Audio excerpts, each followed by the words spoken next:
words of our Divine Mother from the book Living Words, gleanings from the works of Sri Aurobindo and the Mother.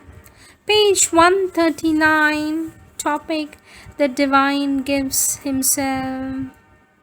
Question: Sweet Mother, what is meant by the Divine gives Himself? For this, our Mother says, it means exactly this. The more you give yourself, the more you have the experience. It is not just a feeling or impression or sensation, it is a total experience. That the more you give yourself to the Divine, the more He is with you totally, constantly, at every minute, in all your thoughts, all your needs, and that there is no aspiration which does not receive an immediate answer, and you have the sense of a complete, constant intimacy of a total nearness. It is as though you carried, as though the Divine were all the time with you. You walk and He walks with you. You sleep and He sleeps with you. You eat and He eats with you. You think and He thinks with you. You love and He is the love you have. But for this, one must give himself entirely, totally, exclusively, reserve nothing, keep nothing for himself, and not keep back anything, not disperse anything also. The least little thing in your being which is not given to the Divine is a waste. It is the wasting of your joy, something that lessens your happiness by that much, and all that you don't give to the Divine is as though you were holding it in the way of possibility of the Divine's giving Himself to you. You don't feel Him close to yourself, constantly with you, because you don't belong to Him, because you belong to hundreds of other things and people. In your thought, in your action, your feelings, impulses, there are millions of things which you don't give Him, and that is why you don't feel Him always with you, because all these things are so many screens and walls between Him and you. But if you give Him everything, if you keep back nothing, He will be constantly and totally with you in all what you do, in all that you think, all that you feel, always, at each moment.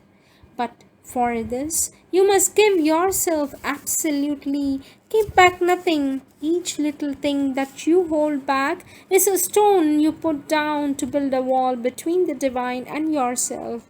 And then later you complain, oh, I don't feel Him. These are the divine words of our Divine Mother. Next topic: the Lord is not far away. Question: there is something I have often wondered about. When one prays to the Lord, when one wants to make Him understand that something is wrong, I always have the impression that one must concentrate very hard, and that after all one is calling to something far away. Is that right, or is it really? For this question, our Divine Mother says, that depends on us.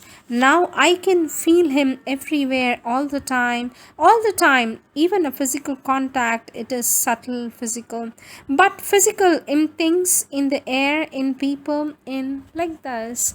Mother presses her hands to her face.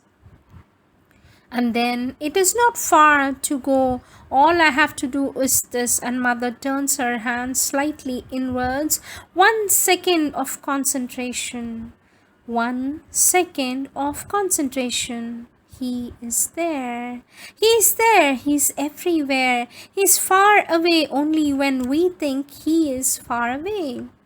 Naturally, when we begin to think of all the zones, all the planes of universal consciousness, and that it is at the very end, right at the very end, then it becomes very far away, very, very far. Mother laughs. But when we think that He is everywhere, that He is everything, and that it is only our perception that prevents us from seeing Him and feeling Him, that we only have to do this, and Mother turns her hands inwards. It is a moment like this and like that, and Mother turns her hands alternately inwards and outwards. It becomes more concrete. You do this outward moment, everything becomes artificial, hard, dry, false, untrue, artificial.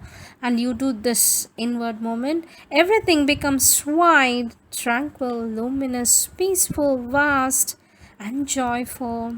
And it is simply this. Mother turns her hands alternately inwards and outwards. How?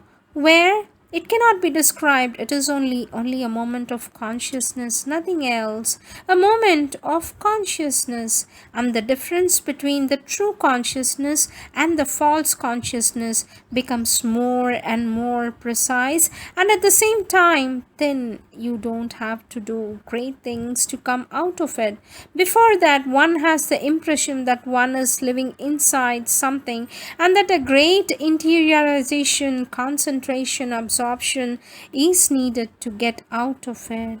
But now the impression is of something one accepts. Mother screens her face with her hand, something like a thin little peel that is very hard but malleable, very dry, very thin, something like putting on a mask. And then one does this and gesture, and it disappears.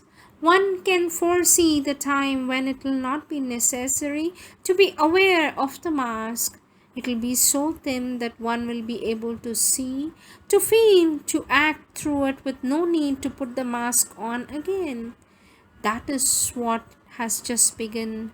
But this presence in all things, it is a vibration. But it is a vibration that contains everything, a vibration which contains a kind of infinite power, infinite delight, infinite peace of vastness, vastness and vastness. There are no limits, but it is only a vibration. It does not, O Lord, it cannot be thought, so it cannot be said. If you think, as soon as you think, the whole muddle begins again. That is why one cannot speak. No, he is far away because you think he is very far away. Even, if you think he is there like this, gesture close to her face, touching you. If you could feel, it is not like the touch of a person. It is not like that. It is not something alien, external, which comes in from outside. It is not that. It is everywhere.